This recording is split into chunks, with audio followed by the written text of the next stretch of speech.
Andrea, what made you want to seek this job out here in Big Rapids? It was a wonderful opportunity that was presented. I'm at a point in my career where I can retire from the state police if an opportunity presents itself, and I couldn't pass this chance up. You've lived in the area for many years. Yes, 18 years. 18 years. What initially attracted you to this community, this side of the state? Originally, it was Ferris State University. I came here to get my bachelor's degree in criminal justice. And you just enjoyed it so much that I did. I enjoyed this area. I enjoyed the river, the country atmosphere of it, and also my future husband was here. What is the most important lesson that you've learned in law enforcement over the years? The most important lesson? Yeah. Is to treat everybody the way you would like to be treated.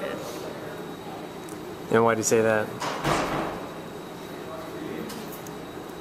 Well, you deal with people all the time, and you reap what you sow.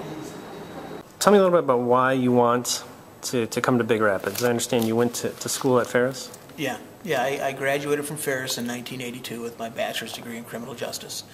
And I met my wife here in 1981. We've been together ever since.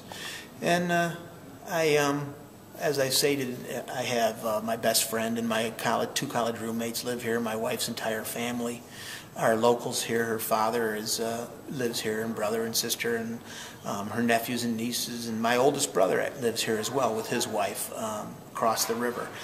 So I consider myself part of Big Rapids. I've been coming and going from Big Rapids since 1979, and I've really just kind of become attached to it and feel as though I'm part of it. Beyond the family connections to the area, what is it about Big Rapids and Mecosta County that attracts you here? Well, I grew up in the city.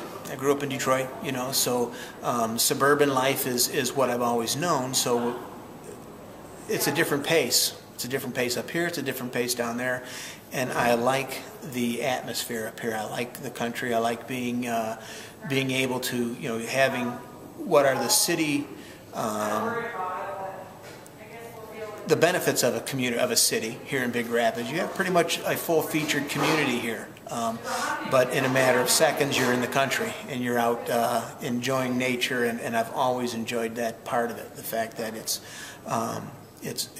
small town, but it has a lot of the larger town attributes that go with it that I like. You have theater, and you have a hospital right in here. You have the college that brings you a different atmosphere and a different, it gives you nightlife and what have you, that a lot of small towns don't have. So in that regard, Big Rapids is kind of unique, and there's a certain kind of atmosphere you get from college towns anyways that makes them fun to be around and fun to be part of.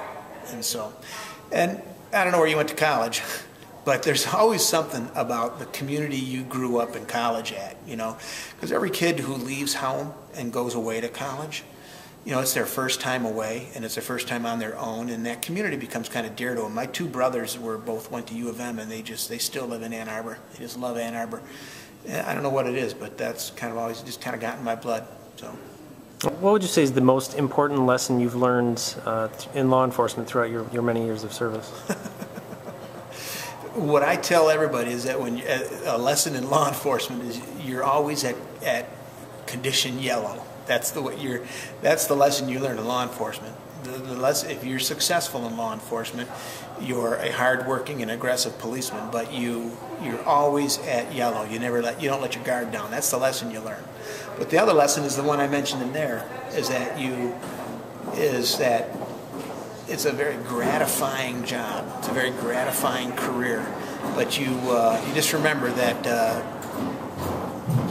people are good in general, even though you deal with a lot of rotten people through the course of your normal day. Yeah.